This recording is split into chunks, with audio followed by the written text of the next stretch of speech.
The nominations for television's prestigious Emmy Awards have just been announced. We are pleased to report to you that this year, 2 of the 3 nominations for Capital Region journalists go to members of our own 10 Eyewitness News team. They are 10 Eyewitness News reporter Mark Noble and 10 Eyewitness News video journalist Bob Sheenice. We proudly congratulate these 2 fine journalists for this important honor.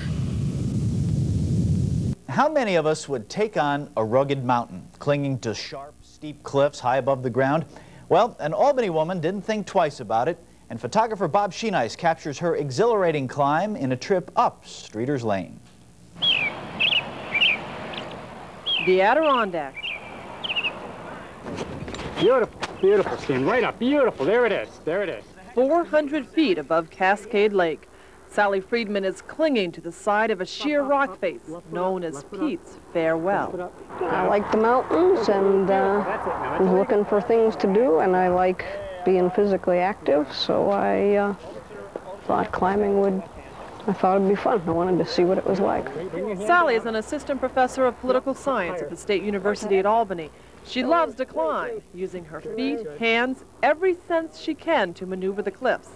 Every sense but her eyes. I think it is not true that seeing might change the experience, but it is not true that once you're up there, you know where you are. You don't need to see it to know where down is. You've got a good ledge, so continue on. Yep. That's this ledge. Beautiful. Blind since birth, this is Sally's 3rd climb in the darkness. She does it under the watchful eye of guide Steve Lewanik.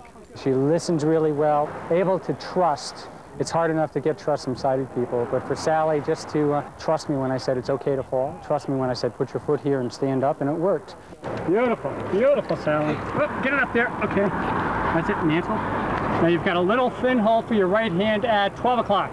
My left hand. No, together they have worked out a simple system for Steve to help Sally find the hand and foothold she will use for her ascent. I kind of showed myself I could do something that I wasn't sure that I could do. Wait, I want to do it. Sally stumbles but is quick to recover. She says a lot of people assume blind people are limited in what they can do. But Sally knows no bounds. She doesn't need her eyes to face a mighty mountain.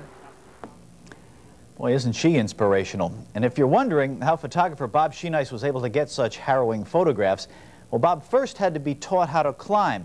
Then he spent 10 hours on the rock face, harnessed in, so he could operate the camera. Bob says the experience was increasingly frightening, yet exhilarating, and he says he would do it again. Noontime TV10 is climbing to new heights thanks to one of our employees. You rarely see this man out from behind the lens. He's award-winning photojournalist Bob Sheenice, accepting his first Emmy yesterday. High honor goes to him for his work on a story he worked on last summer. It's all about a SUNY professor turned rock climber. She wanted to tackle the side of a mountain. Not such a big deal until you consider she is blind. To do the story, Bob had to learn to climb himself. He spent 10 hours suspended hundreds of feet above the ground. We'd also like to congratulate Dan DiNicola of WRGB for the Emmy he picked up yesterday as well.